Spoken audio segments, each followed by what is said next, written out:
Penúltimo capítulo. En esta historia de la Iglesia hemos dejado atrás la guillotina de la Revolución Francesa y la arrogancia del imperialismo napoleónico. El sucesor de Pedro en Roma es Pío IX, el cual debe enfrentarse dramáticamente a la monarquía sabauda italiana y su ejército, que, a través de la brecha de Porta Pía, entraba en la ciudad sagrada de los católicos. Irrumpieron el 20 de septiembre de 1870, obligando al Papa y al gobierno de la Iglesia a residir en los palacios que, aún hoy, forman la ciudad del Estado Vaticano. Pero vayamos por orden y veamos cómo se han sucedido los hechos. Cómo los Saboya, cabeza del Estado monárquico italiano, se apoderaron del Estado pontificio y de la ciudad de Roma hasta llegar incluso a fijar su residencia en los palacios que hasta el momento habían sido la residencia papal. Pío IX fue elegido papa el 16 de junio de 1846, tras un cónclave que duró solamente 2 días. Permanecerá en la Cátedra de Pedro hasta el 7 de febrero de 1878. Un largo pontificado marcado por fuertes enfrentamientos con las fuerzas laicistas que querían el final del poder temporal de los papas. Es el 15 de noviembre de 1848. En la entrada de la iglesia del Palacio de la Cancillería de Roma es asesinado el conde Rossi, primer ministro del Papa Pío IX. Es el primer hecho que llevará un año más tarde a la insurrección que declarará Roma como república en la noche del 9 de febrero de 1849. El Papa huye a Gaeta y volverá a Roma el 12 de abril de 1850 con ayuda de las tropas francesas. Pío IX vuelve a una ciudad en la que la hostilidad hacia el pontífice es alimentada por el primer ministro de los Saboya, el conde Camilo Benso de Cabú. Aunque se encuentra asediado tanto militar como políticamente, Pío IX rehace y centraliza la organización de toda la Iglesia con la ayuda del cardenal Giacomo Antonelli. Este, como secretario de Estado, estuvo a su lado prácticamente durante todo el pontificado. Pío IX canonizó un gran número de beatos y santos y consagró el mundo católico al Sagrado Corazón de Jesús. 8 de diciembre de 1854. El Papa Pío IX define el dogma de la Inmaculada Concepción de la Beata Virgen María, es decir, su inmunidad del pecado original. Pío IX regresa a Roma en el año 1850, tras el exilio forzado en Gaeta por culpa de la República Romana. Y vuelve con el espíritu fortificado y gran compromiso de trabajar para rehacer la organización de la Iglesia, la estructura de la Iglesia, y también para poner en movimiento todo aquello que pudiera fortalecer la misión del anuncio de la verdad. La proclamación del dogma de la Inmaculada asume un papel fundamental. 20 años antes, en 1830, en París, la Virgen se le había aparecido a Catalina Labouré, encomendándole una misión: distribuir una medallita en la cual estaba escrita la frase: «Oh María, concebida sin pecado, ruega por nosotros que recurrimos a ti». Cuando Pío IX es nombrado Papa, encarga una investigación. Preguntará a los obispos de todo el mundo si consideraban oportuno proclamar el dogma de la Inmaculada Concepción de la Virgen María. Y la gran mayoría de los obispos de todo el mundo respondieron afirmativamente. El 8 de diciembre de 1854, durante una solemne celebración, Pío IX proclama el dogma de la Inmaculada Concepción de la Virgen María. También a Pío IX debemos el gran impulso que dio a la redefinición de las estructuras organizativas centrales de la Iglesia. Así se organizan los colegios, institutos y demás lugares para la formación de sacerdotes, aquellos centros necesarios para dar mayor impulso a la evangelización. 1858. Estamos en la falda de los Pirineos, en Lourdes, un pequeño pueblo tranquilo. Dos hermanas, Bernadette y Toinette, junto a una amiga llamada Janet, están recogiendo leña seca cerca de un río. De pronto, Bernadette se da cuenta de que una señora le está sonriendo desde dentro de una pequeña gruta. Bernadette le pregunta, ¿quién eres? Y ella responde, yo soy la Inmaculada Concepción. Desde aquel lejano 18 de enero de 1862, fecha en que la Iglesia reconoce la autoridad de la aparición, hasta hoy, millones de fieles acuden cada año para solicitar el primero de los milagros, convertirse al amor de Cristo. Aquí el Señor se sirvió y se sirve de Santa Bernadette para recordarnos que su misericordia a menudo es ofrecida a través de los más débiles y marginados. Pero Pío IX está ligado también a la apertura del Concilio Vaticano I en 1869. Por primera vez, por deseo papal, no fueron invitados los representantes de los estados, con la idea de subrayar la independencia y la libertad de la Iglesia. En este concilio se proclamará el dogma de la infalibilidad del Papa. El Concilio Vaticano I, sin lugar a dudas, fue un acontecimiento importante dentro de la historia de la Iglesia Católica y produjo dos importantes documentos. Por un lado, el documento que toma en cuenta la relación entre razón y fe, y por otra parte, el documento que se definirá o será conocido como el dogma de la infalibilidad papal.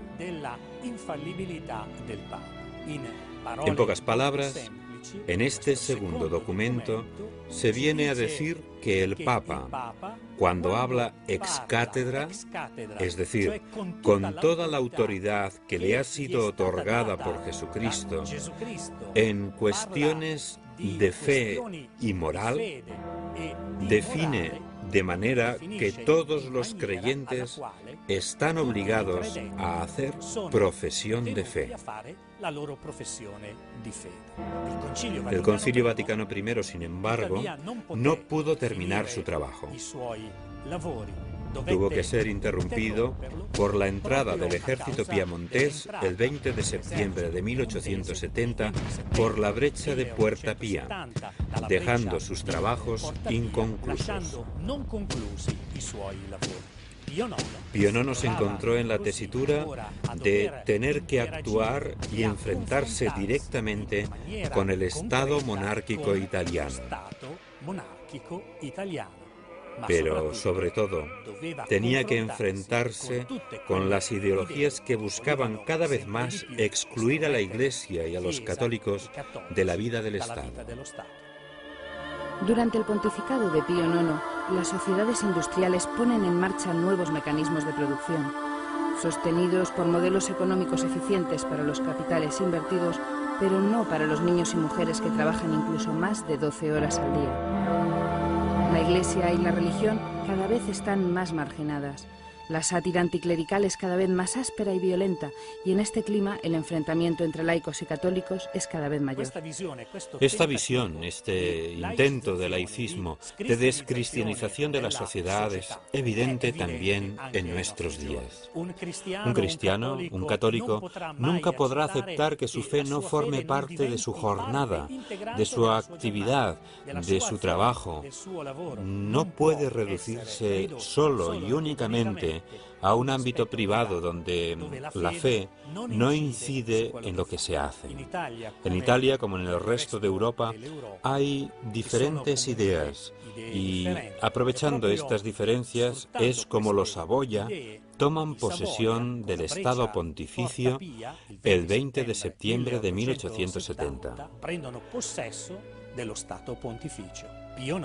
En esta situación, Pío IX no puede evitar sentirse prisionero.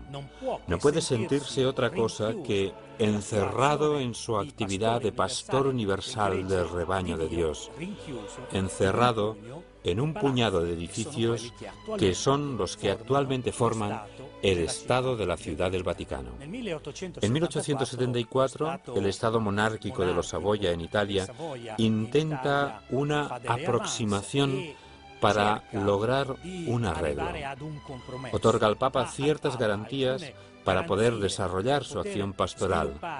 El Papa rechaza estas garantías y por medio de la proclama non expedit, non conviene, prohíbe a los católicos italianos que participen en la vida política del Estado italiano.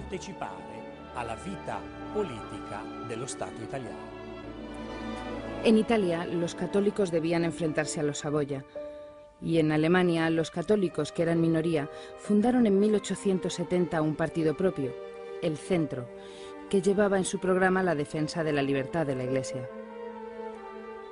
Solo un año antes, en 1869, en Fulda, Alemania, el obispo de Maguncia, von Ketteler, a través de un comunicado a todos los obispos alemanes allí reunidos, solicitó más justicia para los trabajadores de los campos y de la industria, sosteniendo que la cuestión social estaba ligada a la tarea que tiene la Iglesia en el mundo, favoreciendo así la aparición de cooperativas y sociedades obreras católicas.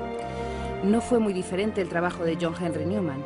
Newman, convertido al catolicismo en 1845, fundará en Inglaterra oratorios y escuelas para niños pobres. John Henry Newman será nombrado cardenal por León XIII. Tuvo un gran éxito no solo por su capacidad como escritor, sino, sobre todo, por su coherencia de vida y su búsqueda continua y seria de la verdad. Una figura análoga en Italia será San Juan Bosco, que toma como ejemplo a un santo del siglo XVI, San Francisco de Sales, y su modelo educativo basado más que en la represión, en la prevención, en la educación global. Funda en 1859 a los salesianos para educar e instruir a los jóvenes. Crea también una rama femenina y con Sor Nazzarello funda las Hijas de María Auxiliadora. La importancia histórica de Don Bosco no está solamente en la multitud de obras realizadas, aunque fue un gran trabajador, o en ciertos elementos metodológicos relativamente originales, como el sistema preventivo de Don Bosco, sino sobre todo en la percepción intelectual y emotiva que tuvo de la dimensión universal, teológica y social del problema de la juventud abandonada. Don Bosco no fue político ni sociólogo, ni tampoco sindicalista. Simplemente fue y quiso ser un sacerdote educador para los jóvenes. Don Bosco es, por sí mismo y para los salesianos, la libertad y la valentía de la autonomía. No quiere unir la suerte de sus obras con la imprevisible variación de los regímenes políticos.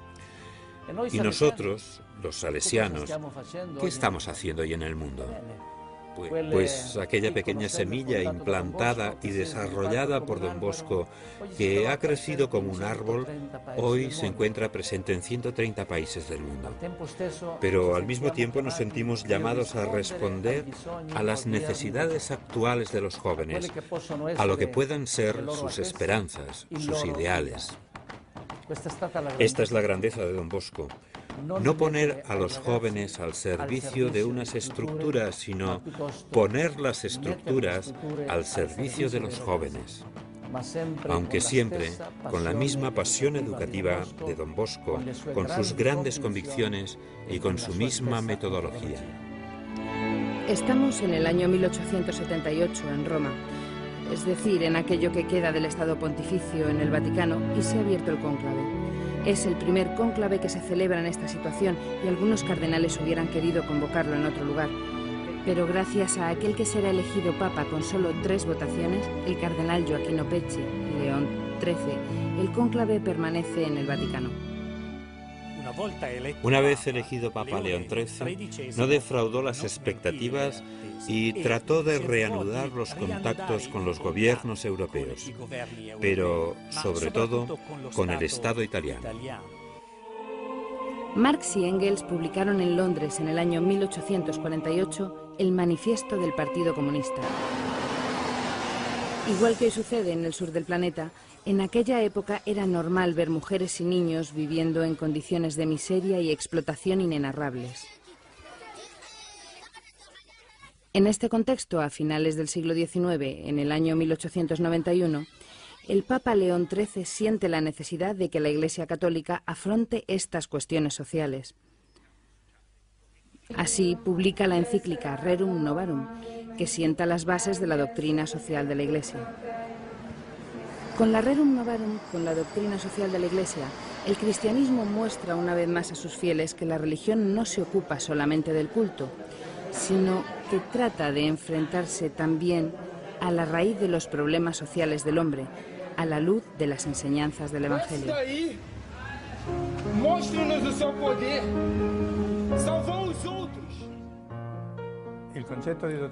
El concepto de doctrina social de la Iglesia hay que ligarlo al concepto mismo de revelación cristiana. Es decir, cuando Dios se revela, cuando Cristo revela al hombre qué es Dios, qué es el hombre. Cuando hace comprender, según la teología de la creación, que el hombre ha sido creado a imagen y semejanza de Dios y por lo tanto tiene una grandeza y una dignidad que hay que respetar en todos los ámbitos, personal, familiar y social. Y luego, cuando revela al hombre que su grandeza es haber sido bautizado como hijo de Dios, constituido por el bautismo y, por tanto, heredero del reino de los cielos, llamado a participar en la misma vida divina.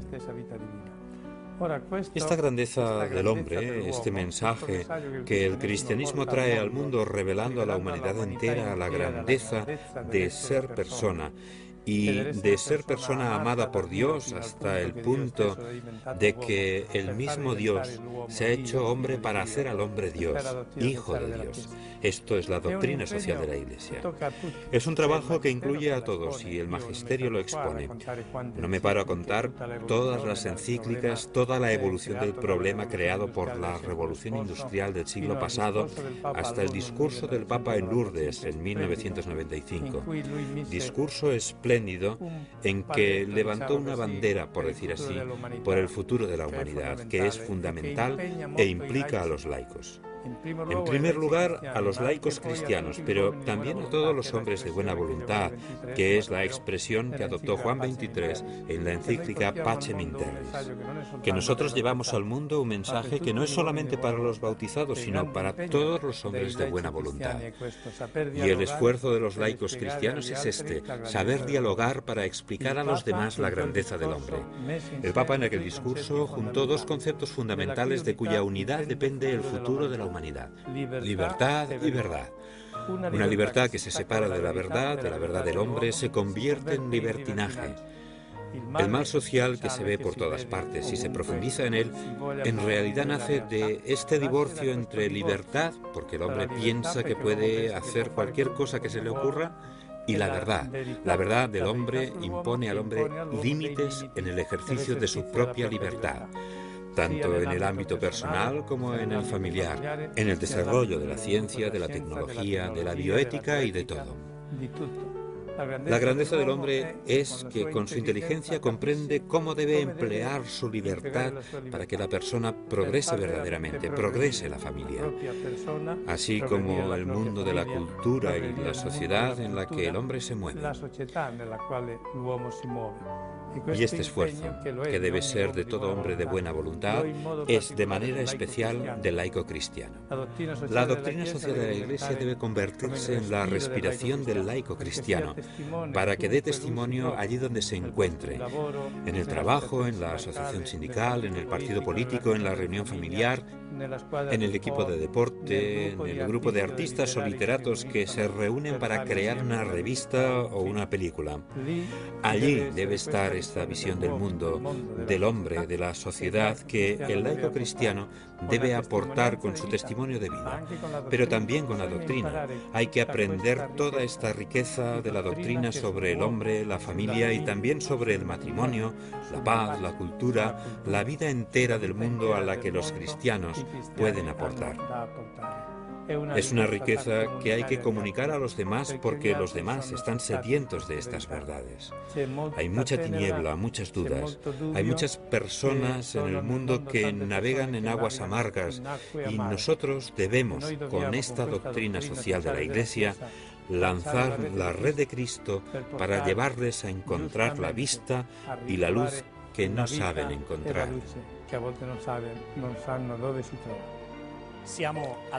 Estamos a finales del siglo XIX y también en el final de este capítulo de la historia de la Iglesia Católica. El próximo será el último y afrontará 100 años de historia llenos de acontecimientos.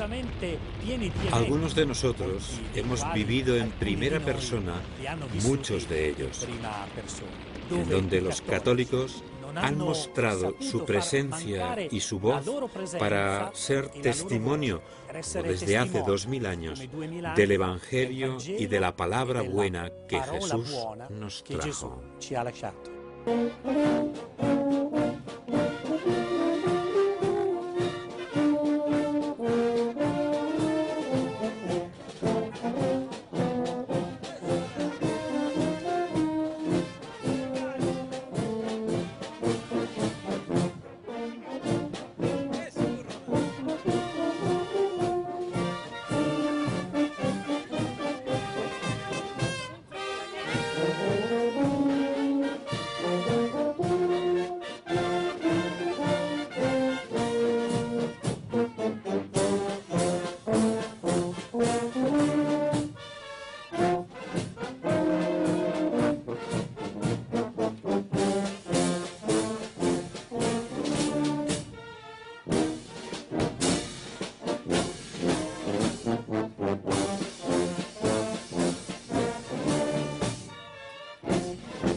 La guillotina de la Revolución Francesa y la arrogancia del imperialismo napoleónico. El sucesor de Pedro en Roma es Pío IX, el cual debe enfrentarse dramáticamente a la monarquía sabauda italiana y su ejército, que, a través de la brecha de Porta Pía, entraba en la ciudad sagrada de los católicos. Irrumpieron el 20 de septiembre de 1870, obligando al Papa y al gobierno de la Iglesia a residir en los palacios que, aún hoy, forman la ciudad del Estado Vaticano. Pero vayamos por orden y veamos cómo se han sucedido los hechos. Cómo los Saboya, cabeza del Estado monárquico italiano, se apoderaron del Estado pontificio y de la ciudad de Roma hasta llegar incluso a fijar su residencia en los palacios que hasta el momento habían sido la residencia papal. Pío IX fue elegido papa el 16 de junio de 1846, tras un cónclave que duró solamente 2 días. Permanecerá en la Cátedra de Pedro hasta el 7 de febrero de 1878. Un largo pontificado marcado por...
Penúltimo capítulo. En esta historia de la Iglesia hemos dejado atrás